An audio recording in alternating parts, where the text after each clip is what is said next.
दरवाजा खुल गया है।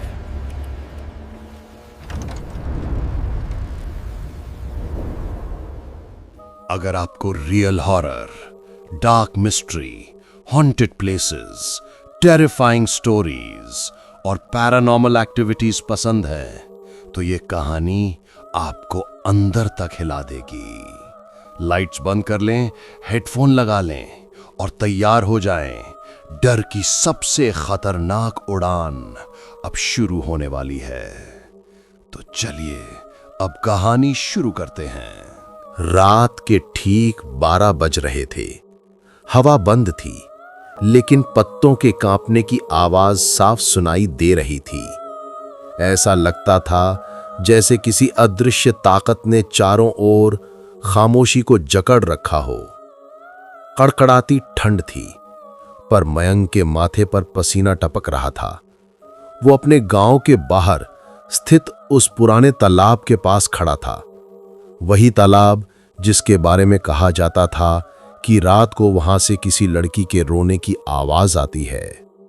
उस तालाब का नाम था मृत्सना तालाब और गांव वाले उसे एक ही नाम से जानते थे, भूतिया तालाब। गांव के बुजुर्ग कहते थे, उस तालाब में एक आत्मा भटकती है जो किसी का इंतजार कर रही है। लेकिन किसका? क्यों? किस बात का इंतजार? ये कोई नहीं जानता था। मयंक के मन में भी यही सवाल थे। उसका दोस्त आदित्य पिछले हफ्ते रहस्यमय तरीके से उसी तालाब के पास गायब हो गया था। पुलिस ने खोज की, गोताखोरों ने तालाब तक छान मारा, मगर कोई सुराग नहीं मिला। बस कुछ कीचड़ लगे पांव के निशान जो तालाब की तरफ जाते थे, वापस आते नहीं दिखे। मयंक उस रात वही जानने आया था, आदित्य कहाँ गया और सच में क्या उस तालाब में कोई आत्मा बसती है। मयंक ने टॉर्च ऑन की, लेकिन रोशनी लड़खड़ा रही थी, जैसे कोई उसे बुझाने की कोशिश कर रहा हो। टॉर्च का स्लाइड स्विच खुद हिलने लगा। वो घबरा गया, पर खुद को रोक ना पाया और तालाब के बिल्कुल किनारे जा पहुंचा। अचानक छप छप छप, जैसे कोई पानी में चल रहा हो, लेकिन पानी तो स्थिर था, बिल्कुल शांत। उसकी सांस भारी होने लगी। कंधे पर किसी ने जैसे ठंडा हाथ रखा हो। उसने पीछे मुड़कर देखा, कोई नहीं।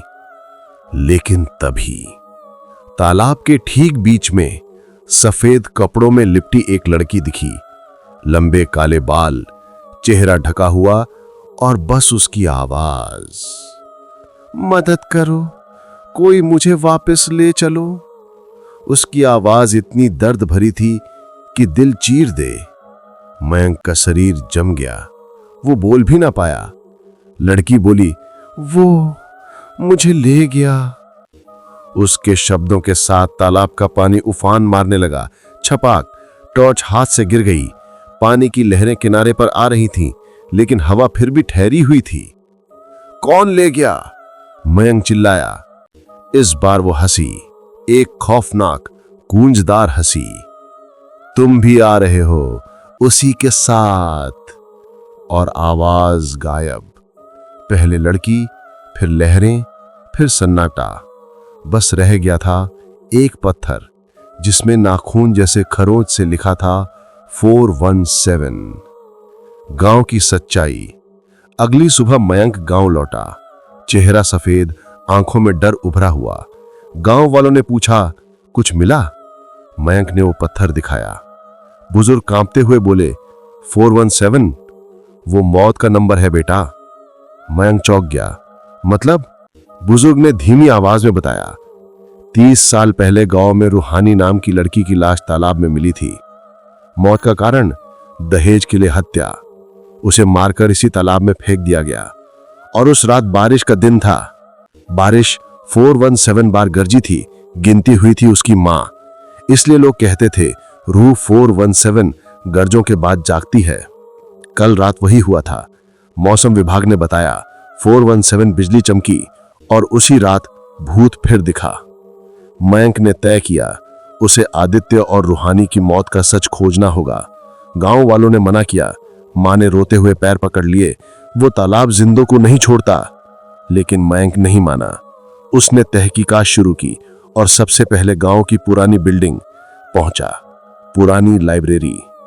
वहां डस्टी फाइल्स में उसे मिली एक पुरानी डायरी, जिसके आखिरी पन्ने पर लिखा था, मैं अभी भी जिंदा हूं, 417 मुझे लेने वापस आएगा। हस्ताक्षर रूहानी। और उसी डायरी में दूसरी स्याही से लिखा ताजा वाक्य, सूखने के निशानियों के बिना तुम अगले हो। मयंक के हाथ कांप उठे। उसने डायरी बंद ही की थी कि पीछे बुक शेल्फ खुद ब खुद हिलने लगी। किताबें गिरकर एक शब्द बना गईं, तालाब पर वापस आओ। कमरा अंधेरा होने लगा, लाइट बंद, दरवाजा अपने आप धड़ाम से बंद। और फिर उस कमरे की दीवार पर उभरा वही नंबर 417। उस रात मयंक नींद नहीं ले पाया। बारिश शुरू थी, जैसे किसी की सांसें तेज हों। खिड़की के बाहर नंगे पांव की आवाज, छप छप छप। कोई दरवाजे के बाहर खड़ा था, धीमी दस्तक, ठक ठक ठक। मयंक ने दरवाजा खोला। वहां कोई नहीं था, लेकिन पानी से भीगे पांव के निशान जो उसके कमरे से निकलकर सीधे तालाब की ओर जा रहे थे, जैसे कोई उसे बुला रहा हो। आवाज कानों में गूंजी, आओ, मैं इंतजार कर रही हूं। मयंक लड़खड़ाता हुआ तालाब की तरफ चला।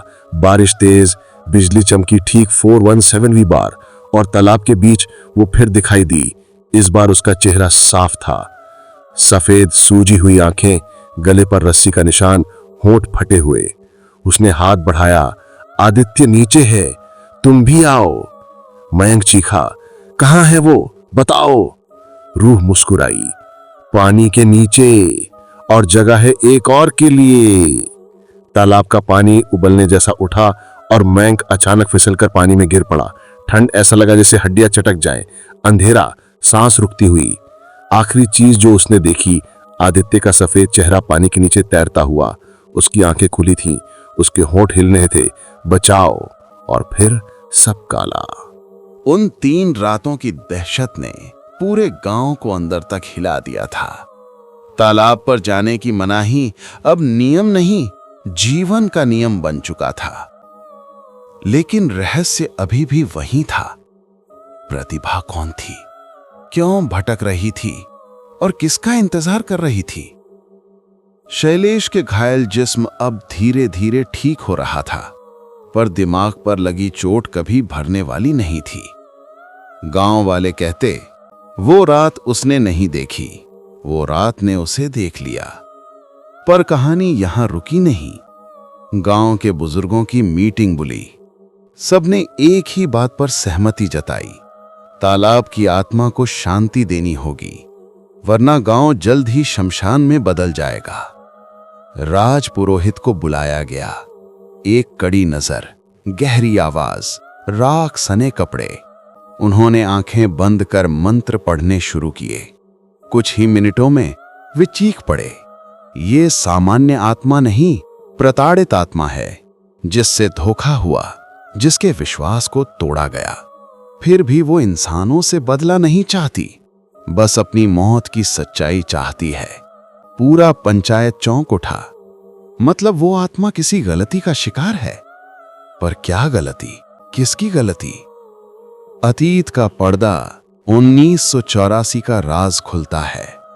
पुरोहित ने तहकीकात शुरू करवाई। पुराने दस्तावेज, बुजुर्गों के बयान, तहसील की फाइलें, और फिर सामने आई सच्चाई। प्रतिभा नाम की एक लड़की 80 के दशक में इसी गांव में रहती थी। खूबसूरत, हंसमुख और शिक्षा में तेज, पर उसकी खूबसूरती कुछ लोगों के लिए लालच थी। रात में उसे पकड़कर वहीं तालाब किनारे ले जाया गया, जहां जुल्म हुआ, चीखें दबी और शरीर को पानी में फेंक दिया गया। दुनिया को कहा गया वो भाग गई, मामला दबा दिया गया। दोषी आज भी गांव में जीवित थे। इस सच ने पूरा माहौल ठंडा कर दिया। हवा थम गई, परछाई भारी हो गई। पुरोहित ने कहा, उसकी आत्मा गलती नहीं, न्याय मांग रही है। राजीव, शैलेश, अमित फिर तैयार हुए। इस बार डर नहीं, साहस साथ था। पुरोहित और कुछ गांव वाले भी साथ चल दिए। चौथी रात चांद धुंधले पर्दे के पीछे लटका हुआ था। तालाब काला जैसे स्याही में डूबा। मंत्रों का उच्चारण शुरू हुआ। अगरबत्तियां, दीप और शंख की गर्जना मानो अंधेरे की गर्दन पर पैर रख रही थी। अचानक पानी उबलने लगा। लहरें तूफान की तरह उठी। बर्फ जैसी ठंडी हवा सबको चीरती हुई गुजरी। धीमी आवाज, मुझे मेरी मौत बताओ, मुझे इंसाफ दिलाओ, तब मैं चली जाऊंगी। आवाज बेहद करीब थी पर दिखाई कुछ नहीं दे रहा था। पुरोहित ने जमीन पर लाल सिंदूर से एक चक्र बनाया। मंत्र गूंजने लगे। तालाब की सतह पर धीरे धीरे एक आकृति उभरने लगी। प्रतिभा। उसके बाल भीगे, आंखें लाल धधकती, शरीर पारदर्शी, लेकिन वो डरावनी से ज्यादा दर्द भरी लग रही थी। उसने एक दिशा में उंगली उठाई। गांव की भीड़ में हलचल हुई। 2 बूढ़े कांपते हुए घुटनों पर गिर पड़े। यही वो लोग थे जिन्होंने कभी उसे नोचा, मारा और तालाब में फेंक दिया था। आत्मा की चीख हवा चीर गई। अब मेरे सामने सच है, अब इंसाफ बाकी है। दोषियों ने गुनाह कबूल लिया। गांव वालों ने पंचायत में फैसला सुनाया। उन्हें कानून के हवाले किया गया। सालों का पाप उजागर हो चुका था। तभी तालाब की सतह पर शांति उतरने लगी। प्रतिभा की आंखों में नम आंसू चमके। धन्यवाद, अब मैं जा सकती हूं। धीरे धीरे उसका शरीर धुंध में बदल गया। चेहरा शांत, मुस्कान हल्की, और फिर वो गायब। सदियों से अधूरी आत्मा आज मुक्त थी। लेकिन रात अभी खत्म नहीं हुई। सब सोच रहे थे कि अब सब शांति है, पर जब सब गांव वापस लौटने लगे, राजीव ने तालाब में देखा। पानी में एक छोटा सा दीप तैर रहा था, जैसे किसी ने अभी अभी रखा हो। उसके पीछे वही लड़की दूर खड़ी मुस्कुरा रही थी, लेकिन इस बार आंखों में शांति। न तीखापन, न रक्त, न रुदन। पर जैसे ही दीप बुझा, आसमान में एक चीख गूंजी। पूरा गांव ठिठक गया। शायद उस तालाब ने सिर्फ प्रतिभा को नहीं, कई और आत्माओं को भी छुपा रखा था। और कहानी अभी भी तालाब की तह में सांस ले रही है।